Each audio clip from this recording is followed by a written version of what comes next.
Bismillahirrahmanirrahim. Assalamu alaikum wa rahmatullahi wa barakatuh. Welcome, I'm Badruddin Muhammad and you're watching the English news program of Somaliland National Television. These are the main stories making headlines. Somaliland Vice President holds a press conference at his office. Somaliland Deputy Minister of Defense commented on Somaliland opposition parties' call on large rallies against the extension of President's term.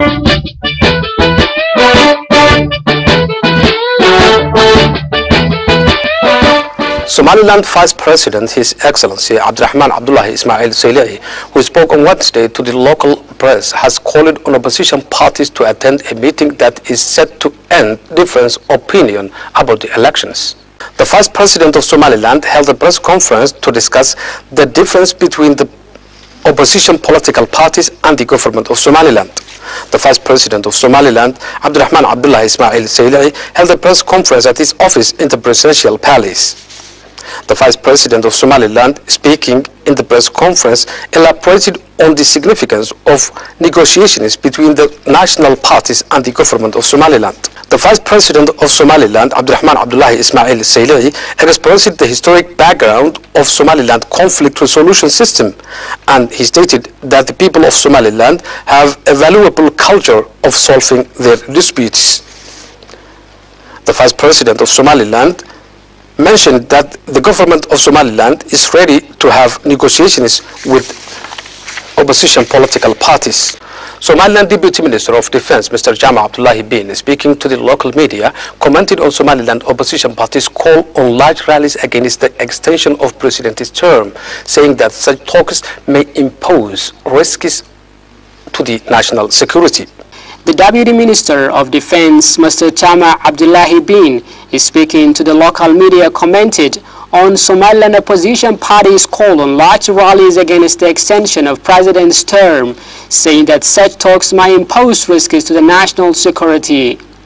The Deputy Minister stated that the National Army are now busy to strengthen the borders, participate the 18th May celebrations, and detecting risks amongst our community.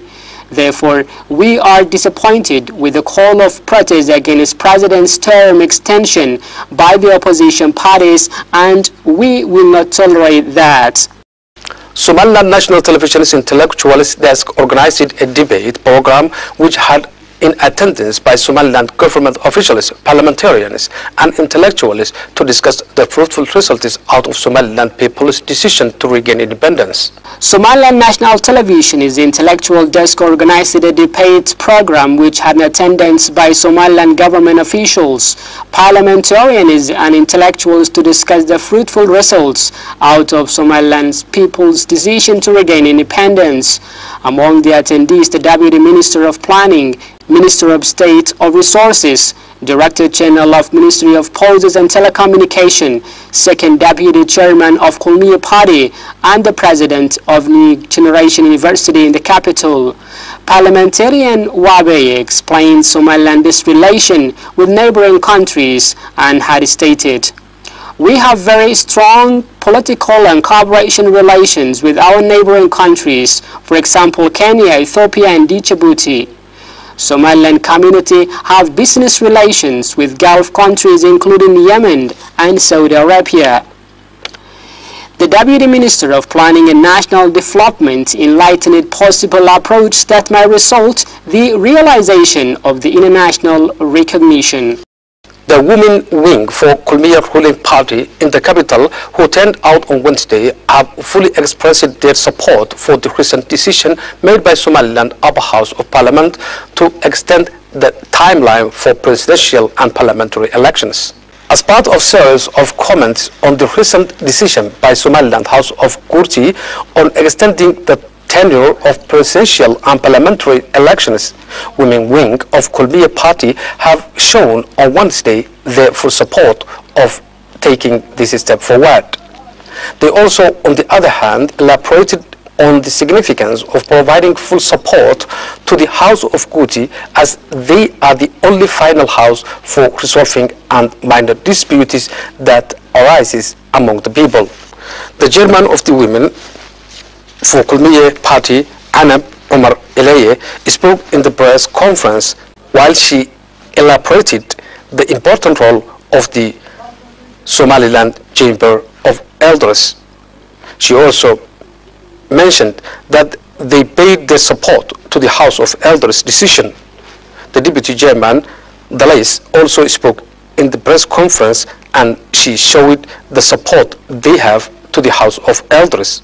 Farawayne District Commissioner, who granted an exclusive interview to Somaliland National Television, has expressed full support to the Somaliland House of Elders for their decision to extend presidential and parliament term. Farawayne District Commissioner has expressed full support to the Somaliland House of Elders for the decision to extend presidential and parliamentary term.